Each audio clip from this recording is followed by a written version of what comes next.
This morning, we are at fourth summit of airport modernization at Bangalore, India. And we are fortunate to have pets forward participating in it.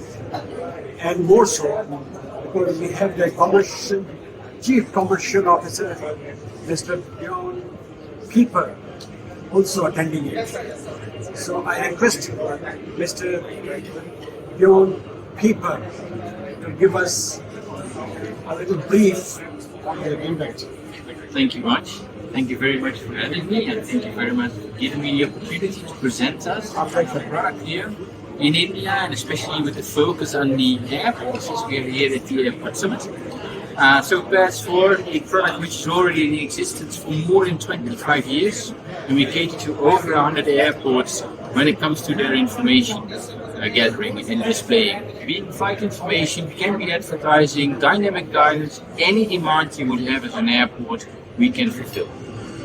That's what we do when it comes to an airport display solution.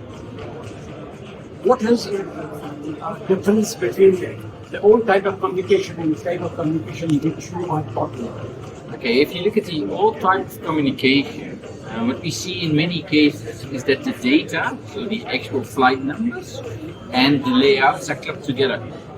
And what we do is that we say, okay, well, you have information that can be an airport operational database, but it can also be a facility management system or a video management platform like Milestone, where we gather the information from, we club it together, and we bring it onto the screen. And because of that, we make the screen versatile. Because what we now see in an airport environment is that you have a dedicated system for fits, you have a dedicated system for advertising, you have a dedicated system, etc., etc. So it's a continuous invest, and there is a lot of operational cost to maintain that. And by utilizing the platform, we bring the advertising onto the operational screens.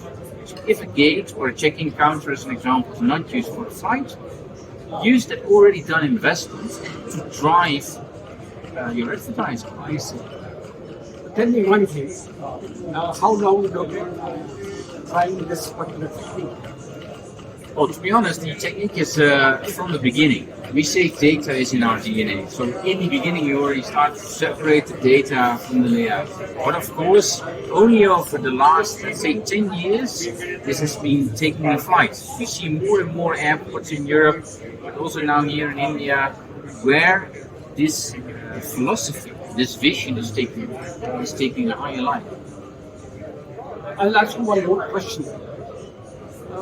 You see, nowadays it's very important that you must have customer satisfaction. Yes. Now it's become customer centered, flyers in. So, what is the feedback from as far as your system is concerned? Well, as far as the system is concerned, it is indeed all about the user experience. As a happy passenger, it was for the airport spending passenger.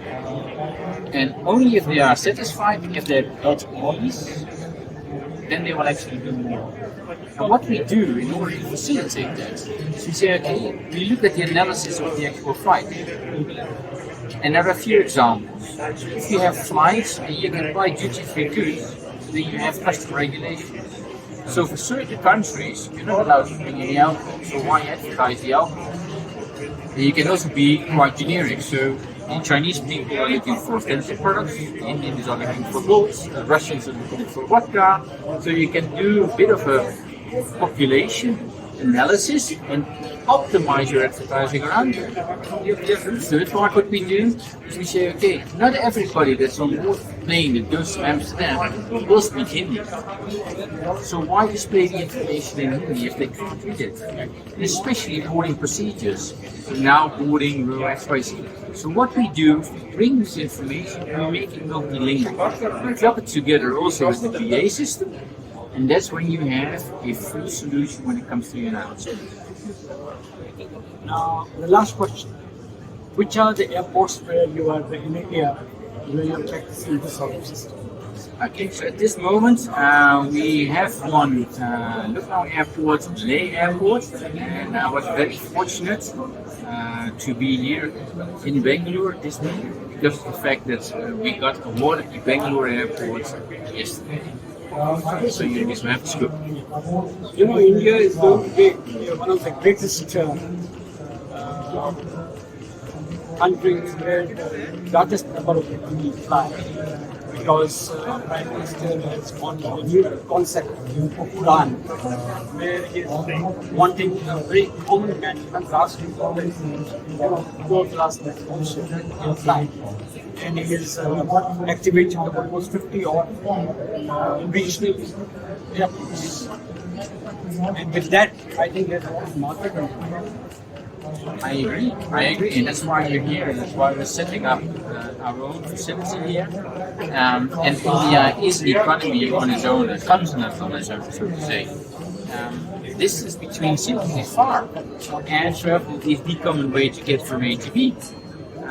So by making this as, let's say, as common as stepping on board of a metro or a bus, make a better climate for economic development.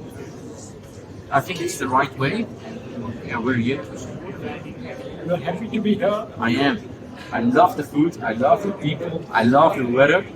So it's. I'm very happy. Okay, thank you very much. I also had a very nice experience in Amsterdam, Den Haag, and Rotterdam when I went there with Modern. Thank you very much, Bjorn. Nice talking to you, and make you enjoy your rest of your stay in India and do good business. Thank you very much, and I look forward to meeting you again at the next airport summit. And I hope you'll enjoy the rest of the show. And if there's anything, just do reach out. We are able to support. Thank you so much. Pleasure.